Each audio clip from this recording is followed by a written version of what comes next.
I know while you're watching this, you're probably trying to replace your fuel line. So I'm gonna show you how I did it and what supplies I used, and I'm gonna make this short and simple, and let's just get right into it. So if you're probably wondering which line it is, I'm talking about the lines that start right there. Those two lines that come around here, and they're metal until they get down to about there. And this is a horrible angle. That's the best I can get to show you, but they're rubber down there, and those dry rot, and they go to the metal fuel lines underneath. That is the problem. You can't get those parts anymore, and we need to replace those. I know I tried to show you earlier, but here's what the underside of that looks like. These are the hoses that dry rot. You can see these are pretty well worn out. This is what you can't buy anymore, so you get replaced. I mean, you could technically crimp those, but we're gonna replace the whole rail. So first thing you're gonna wanna do, you're gonna disconnect your hoses. These simply slide back and pull, kind of like an air chuck. You can wiggle back and forth, and they'll come right off. So, same thing here. You're gonna pull that back and slide right off. And they're disconnected. All right, we're underneath.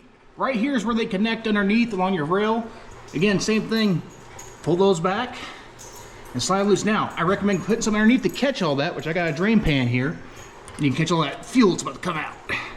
But same thing, pull back and pull, and she'll come right out, just like that. All right, just another thing too, right here is a bracket you'll need to take off. This is a 10mm on both sides. I use a socket and a wrench to get this off. And there you go, the old one is out. It's time to put the new one in. So when you're putting these on, you have to notice one thing. This is the larger diameter than that one. So when you're putting your couplings on, make sure you put the right one on. The 64-41-20 goes on this one. And the 64-41-10 goes on this one. On the straight end of my line, I put the 64-41-10. I am going to connect the 64-41-20 to the 67-03-40. This does have the Marshall gauge installed on top. That is completely optional if you want to go that route. I think it looks cool. Remember this bracket you took off earlier to get the line off? Well, unfortunately, it's too small to go over these bands. So, what I bought were these. And you're going to attach them wherever you want along this. I'll keep it separate and neat. Alright, my lines are ready to go in. I put these brackets on to keep the spacing. It's kind of nice and neat, especially since that bracket will not fit on there anymore. I did leave the pressure gauge off for now because I want to get the line set before I put the final piece on the thread sealer. Alright, time to start feeding the line down. I'm starting up top so I can connect the first hose. That way it stays connected up top, it doesn't drop beneath. But we're going to go over that engine mount right there. We're going to slide her on down and hook this piece up. By the way, don't forget, if you use the wrong coupling, it won't work. This one will not slide on there. It only slides on this one only. So make sure you get the right coupling. Again, we're going to hook our fuel line pressure gauge up to this one right here.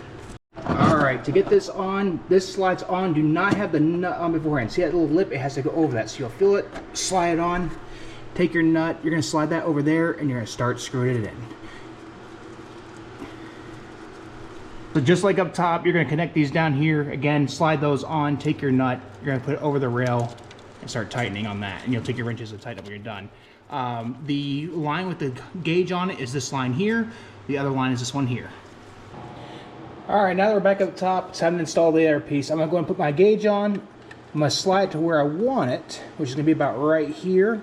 And the reason I'm putting this on first is, again, I don't want the hose to be set and not be where I want it. So get that on like that.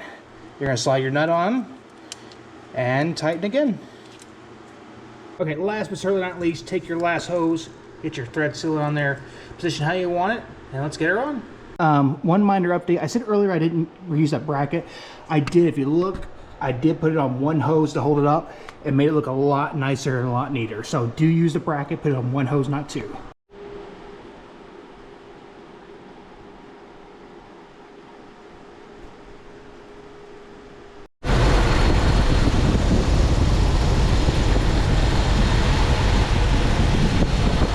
If you want to know the equipment I used on this, I used one Russell 67-03-40. I used one Russell 64-41-20, 3 Russell 64-41-10, 1 Marshall gauge. It says item number LBB00100.